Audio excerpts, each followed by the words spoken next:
اور یہ عدالتی حکم امتناع جو ہے اب ہم واپس لے رہے ہیں۔ تو اسلام آباد ہائی کورٹ سے چیف جسٹس اطہر من اللہ کی ہائی کورٹ جو ہے وہاں سے اسحاق ڈار کو آج جواب ہو گیا اور بڑا جھٹکا لگا ہے، اور نون لیگ کی جو ڈیل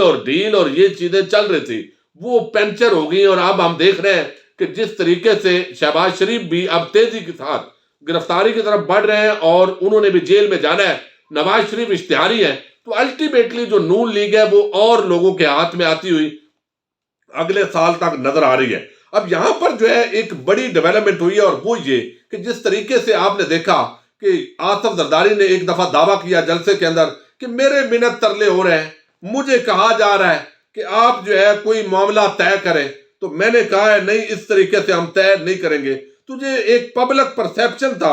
وہ انہوں نے بنانے کی کوشش کی، لیکن یہ پورا جو معاملہ ہے یہ بھی الٹ گیا ہے۔ حالانکہ یوسف رضا گیلانی کو جس طریقے سے فری ہینڈ دیا گیا اور وہ سینیٹر منتخب ہوئے تھے، اس وقت لگتا تھا کہ شاید ان پر پوری طرح جو ہاتھ ہے وہ رکھا ہوا ہے اور وہ اسی وجہ سے معاملات کو آگے بڑھایا جا رہا ہے۔ لیکن اب یوسف رضا گیلانی اور پیپلز پارٹی کے سمجھتے ہیں کہ ہم نے استعمال بھی ہوئے ہیں، یعنی ہم نے ہر دفعہ حکومت کو فائدہ بھی پہنچایا ہے، لیکن ہمارا کوئی زیادہ فائدہ نہیں ہوا۔ یہی سب سے بڑا فائدہ ہے کہ ان کی ضمانتیں ہوئی ہیں، تو ہمیں بھی تھوڑا بہت جو ہے وہ پریشرائز رکھنا ہے اسٹیبلشمنٹ کو، اور منت ترلا بھی جاری رکھنا ہے، اور ساتھ ہی جو ہے وہ یہ تاثر دینا ہے کہ ہم تو بڑے مخالف ہیں، اصل اپوزیشن ہم ہیں، اور دوسری طرف نون لیگ کے ساتھ یہ ملنا بھی چاہتے ہیں۔ اب جو ہے وہ پی ڈی ایم کے اندر تو شامل نہیں ہو رہا ہے تاکہ ہماری آپس کے اندر جو مخالفت کی سیاست ہے وہ برقرار رہے، خاص طور پر پنجاب کے اندر زرداری یہ سمجھتے ہیں، بلاول یہ کہہ چکے ہیں کہ ہمیں اکٹھے ہونے کے اندر بڑا نقصان پہنچا، اور ہمارا جو ووٹر ہے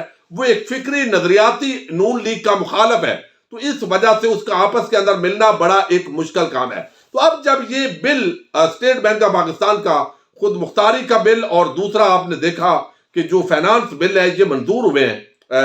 سینٹ سے، تو اس کے بعد یوسف رضا گیلانی پر بڑی تنقید ہوئی ہے کہ آپ اپوزیشن لیڈر تھے، آپ کے علم میں تھا کہ یہ اجلاس ہے، کسی وقت بھی یہ بلز اپروو ہو سکتے ہیں، تو آپ وہاں پر خود غیر حاضر ہوئے ہیں، تو اتنی بڑی آپ نے غفلت کا مظاہرہ کیا ہے، جس کی وجہ سے ہمارا جو پورا بیانیہ تھا کہ یہ حکومت جو ہے یہ اسٹیٹ بینک کو اور سب کو بیچ دے گی، وہ زبردست ہو گیا، اور ہم یہ تاثر دے رہے تھے کہ ابھی تحریک عدم اعتماد آئے گی، کبھی بلاول بات کر رہا تھا، کبھی نون لیگ، وہ ساری باتیں بھی ہوا ہو گئی ہیں، اور اب جو طاقت ہے وہ تو عمران خان صاحب پر بھاری ہو گیا۔ ہم تو ایک زرداری صاحب پر بھاری کا نعرہ لگا کر اپنے آپ کو پتہ نہیں کہاں لے جا رہے تھے، تو یہ پورے معاملے پر بڑا پریشر پڑا، اور جو یوسف رضا گیلانی ہے ان کا جو کہنا ہے وہ میں پہلے آپ کے سامنے رکھتا ہوں۔ وہ کہتے ہیں آج انہوں نے ایک تو سینٹ سے استعفیٰ دیا ہے اپوزیشن لیڈر کی حیثیت سے، یعنی سینیٹر کے طور پر تو نہیں، لیکن انہوں نے اپوزیشن لیڈر ہونے کی حیثیت سے استعفیٰ دیا ہے، اور یہ انہوں نے اپنی پارٹی کو استعفیٰ دیا ہے، یعنی چیئرمین سینٹ کو نہیں دیا۔ یوسف رضا گیلانی نے کہا ہے کہ اتنے عام ایجنڈے کے لیے موقع ملنا چاہیے تھا، ملکی سطح کے عام معاملے پر اعتماد میں لیا جاتا ہے، لیکن نہیں لیا گیا، بل کمیٹی کو بھی نہیں بھیجا گیا، کمیٹیاں اس لیے بنائی گئی ہیں تاکہ وہاں بحث ہو، رات کے وقت بل کو ایجنڈے پر لانا مناسب نہیں تھا۔ یوسف رضا گیلانی کہتے ہیں کہ چیئرمین اور سپیکر ایوان کی کسٹوڈین ہوتے ہیں، وہ ہاؤس کی نمائندگی کرتے ہیں، حکومت کی نہیں، لہذا چیئرمین اور سپیکر کا کردار غیر جانبدار ہونا چاہیے۔ 27 جنوری کو ایجنڈا میرے سٹاف کو رات 11:50 پر ملا، اور میرے گھر پر یہ 1 بجے پہنچا۔ بل پر ووٹنگ پر 30 منٹ کے لیے چیئرمین نے اجلاس ملتوی کیا۔ آپ نے حکومت کو سہولت دی، اپوزیشن کو نہیں دی، بحیثیت اپوزیشن لیڈر اپنا استعفیٰ پارٹی کو دے دیا ہے۔ سینٹ میں اپوزیشن لیڈر نہیں رہنا چاہتا۔ سینٹ میں اسٹیٹ بینک ترمیمی بل پر اپوزیشن کو 1 ووٹ سے شکست ہوئی، اور اب وہ یقینی طور پر یوسف رضا گیلانی اس پر جو ہے وہ اپنے آپ کو پریشرائز دکھائی دیتے ہیں۔ تو ایک طرف اسٹیبلشمنٹ کا منت ترلا اپنے کیسز کے اندر، اور زیادہ حصہ وصول کرنے کی یہ خفیہ کوششیں جو کی جا رہی ہیں پیپلز پارٹی کی طرف سے، نون لیگ اپنے طور پر منت ترلا بھی کر رہی ہے، گریبان پر بھی ہاتھ ڈالنے کی کوشش کرتی ہے، اور اب جس طریقے سے نواز شریف جو ہے وہ وہاں پر آرام کے ساتھ بیٹھ چکا ہے، وہ آپ کے سامنے ہے۔ اب اس پورے سین کے اندر ایک زرداری صاحب پر بھاری بھی زبردست ہو گیا ہے، نون لیگ جو ہے وہ بھی زبردست ہوتی ہوئی دکھائی دے رہی ہے، اور وزیر اعظم عمران خان یہ وعدے کر چکے ہیں کہ انشاءاللہ 2028 تک پاکستان تحریک انصاف حکومت کرے گی۔ ان کا یہ جو اعتماد ہے، یہ لگتا ہے کہ معاملات بہرحال سیٹل ہے۔ ایک پیج پر سب موجود ہیں اور سمجھتے ہیں کہ لنگر آن اس کو کرنا چاہیے، یعنی اس حکومت کو مزید کنٹینیو کرنا چاہیے اور آگے جو ہے تاکہ جو پالیسیز کا تسلسل ہے اور جو ڈیم بننے جا رہے ہیں، جو ترقیاتی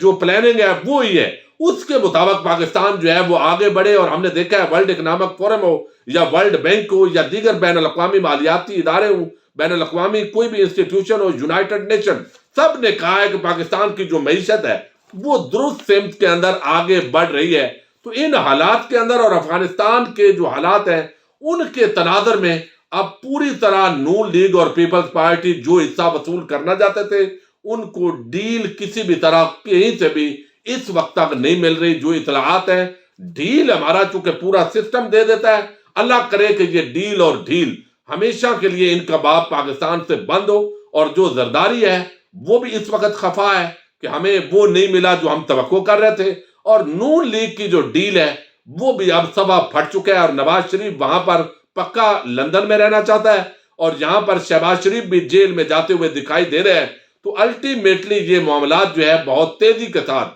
آگے بڑھ رہے ہیں اور عمران خان ان سب پر بھاری ہوتا دکھائی دے رہا ہے۔ اپنے میزبان ساجد گندل کو نیکسٹ ویڈیو تک کے لیے اجازت دیجیے۔ اللہ حافظ۔